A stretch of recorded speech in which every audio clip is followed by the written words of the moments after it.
Bulletin की शुरुआत एक बड़ी खबर के साथ।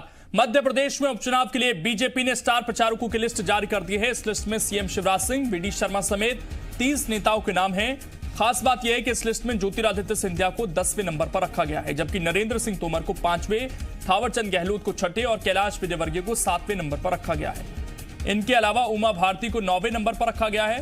हालांकि साध्वी प्रज्ञा का नाम लिस्ट से गायब है।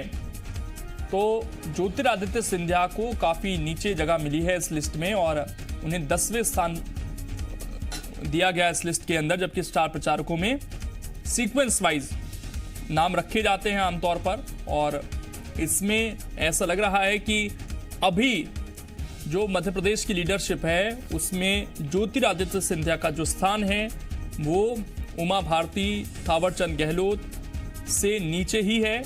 और इस पूरे मामले में आपको बता दें नरेंद्र सिंह तोमर का भी नाम उनसे ऊपर है।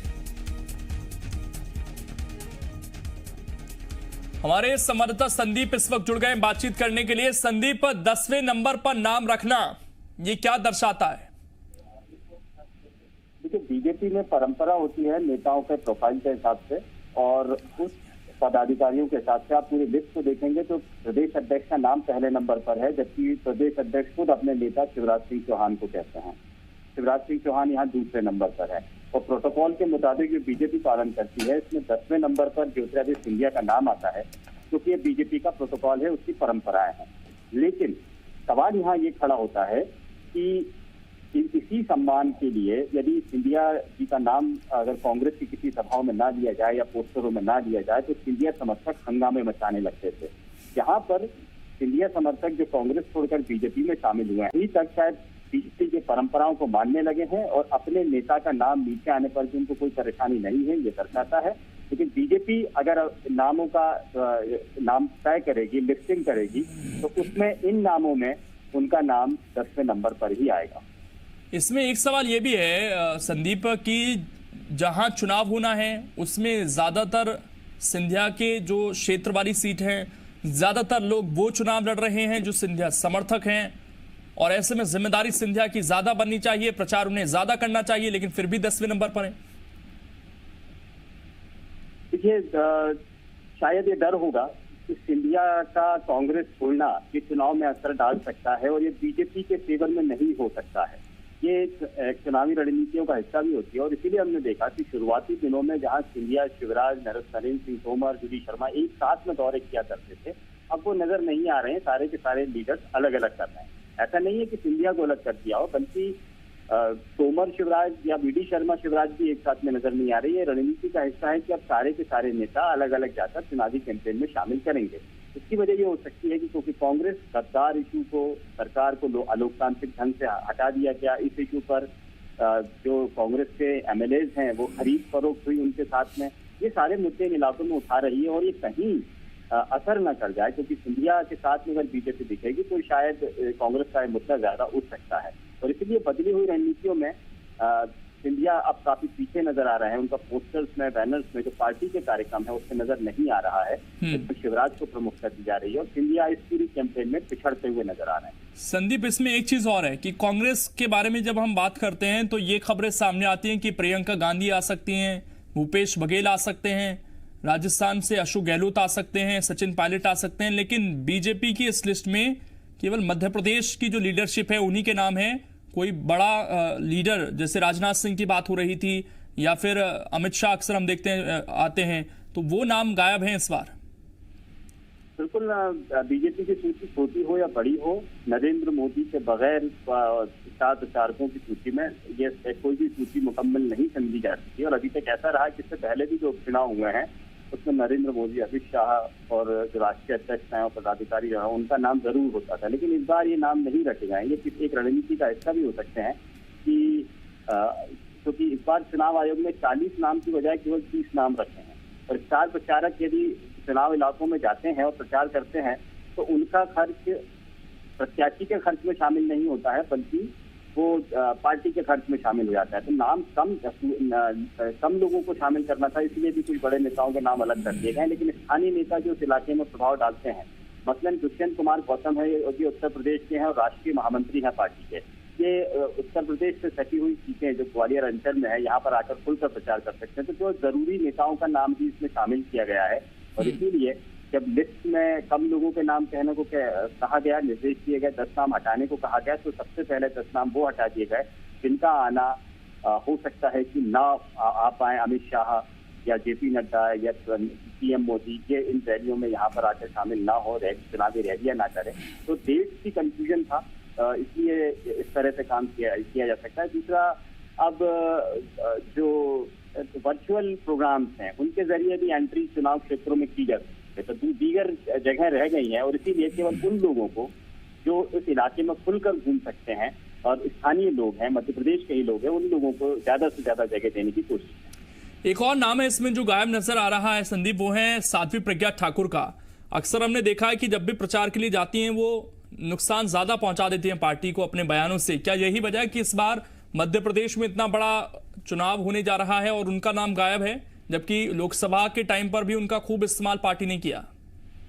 देखिए, लोकसभा के टाइम पर वो खुद चुनाव लड़ रही थी और इसीलिए वो स्टार प्रचारकों में शामिल होने के बावजूद भोपाल से बाहर नहीं आ पाई और फिर बीजेपी को झटके भी काफी लगे क्योंकि उनके जिस तरह से बयान थे। अब बीजेपी शायद इस मामले में थोड़ी सी बचती हुई नजर आ रही है कि साध्वी प्रज्ञा ठाकुर को इन चुनाव क्षेत्रों में जाए। हालांकि वजह उनके स्वास्थ्य कारण भी हो सकते हैं, वो ज्यादा सफर नहीं कर सकती, ज्यादा देर बैठ नहीं सकती हैं और इसलिए उनको चुनाव क्षेत्रों में जाकर दूर दराज ग्वालियर, मुरैना अंचल में या बालवा निमाड़ के सुवात्रा जैसी सीट पे जो बहुत काफी दूर होती हैं, तो इन सीटों पर उनका पहुंच पाना। ठीक संदीप, मैं आपके पास लौटूंगा।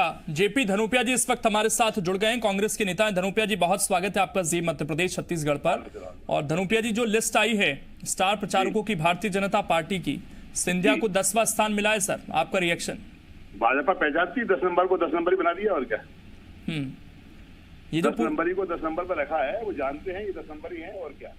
काय के महाराज काय के क्या। सिंधिया जी का जो हाल है आज बहुत बुरा है, उनका ग्राफ गिर चुका है, जनता उनके साथ नहीं है, लोग मान के चल रहे हैं, गद्दार है, किसी के मीत नहीं है, इसी को 10 नंबर पर रखा है। ठीक है, हम लोग आपत्ति नहीं रखें, लेकिन वो तो ये कहकर आए थे कि सम्मान नहीं मिल रहा कांग्रेस में, ये सम्मान हुआ क्या उनका? ऐसा है, बिन मांगे मोती मिले, मांगे मिले चून। इनका ये हाल होगा, कहीं के नहीं रहेंगे, ये बन जाएंगे वो वाले। कहना नहीं चाहिए कहाँ के बनेंगे, ना यहाँ के रहेंगे ना वहाँ के रहेंगे।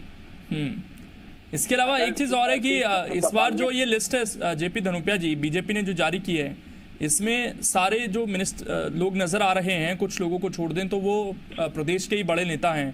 केंद्रीय नेतृत्व की जो टॉप लीडरशिप रहती थी, जो अक्सर हम देखते थे स्टार प्रचारकों की लिस्ट में नाम रहते थे, चाहे प्रधानमंत्री का हो या राजनाथ सिंह का हो, अमित शाह का हो, वो भी इस बार नहीं रखे गए लिस्ट में।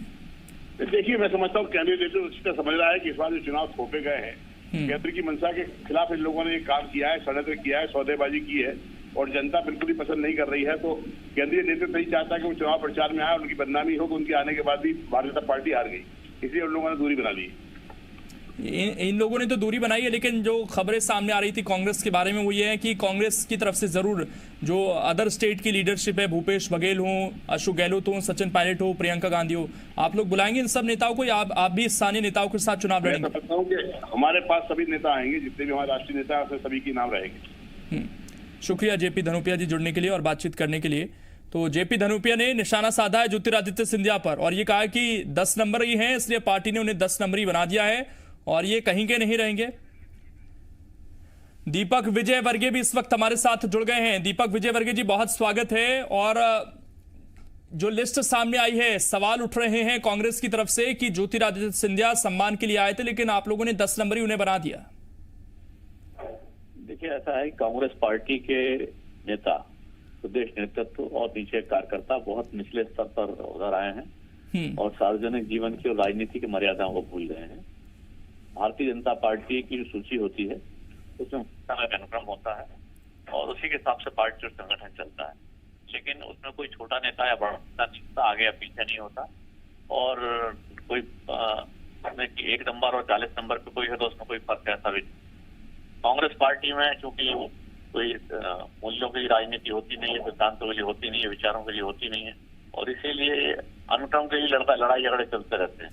भाजपा में ऐसा नहीं होता है। सभी जो स्टार प्रचारक इनकी सूची जारी हुई है, उनका चुनाव क्षेत्र में प्रभाव है, उपयोग है, जनता उनको जानती और मानती है और इस लिहाज से सूची बनी है।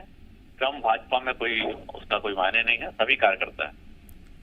लेकिन दीपक विजयवर्गीय जी, जब स्टार प्रचारकों की बात भारतीय जनता पार्टी की होती है तो उसमें प्रधानमंत्री का नाम सबसे पहले होता है, उसके बाद अमित शाह का नाम होता है, राष्ट्रीय अध्यक्ष का भी नाम कई बार होता है, उसमें जेपी नड्डा का नाम भी इसमें नहीं है। राजनाथ सिंह के बारे में तो ये कहा जाता है कि सांवेर में वो आ सकते हैं, प्रचार कर सकते हैं, उनका नाम भी नहीं है।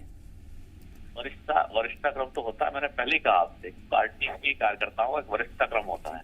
वरिष्ठता क्रम इसलिए नहीं होता है कि कोई 10 साल पुराना 20 साल पुराना, पार्टी के जो पदों पर रहे संगठन के लिहाज से या सरकार के मुख्यमंत्री जैसे पदों पर रहे हैं, उनका एक अनुक्रम है जो प्रोटोकॉल होता है। लेकिन प्रोटोकॉल कार्यकर्ता के नाते हैं और सभी कार्यकर्ता बराबर हैं। जो भी सूची जारी हुई उसमें सभी स्टार प्रचारकों की भूमिका है, सभी महत्वपूर्ण है और सभी भारतीय जनता पार्टी के विचार को, नीतियों को, कार्यक्रमों को जनता के बीच प्रसारित करने के लिए स्टार प्रचारक बनाए गए। दीपक विजयवर्गीय जी, आप बने रहिए। पंकज चतुर्वेदी जी भी इस वक्त हमारे साथ जुड़ गए हैं। पंकज जी, ये जो 10 नंबर पर ज्योतिरादित्य सिंधिया को रखा गया है, आप तो उनके समर्थक हैं, आप भी कांग्रेस छोड़कर बीजेपी में आए, आपको लगता है ये सही पोजीशन मिली है उन्हें स्टार प्रचारकों की लिस्ट में? पंकज चतुर्वेदी जी,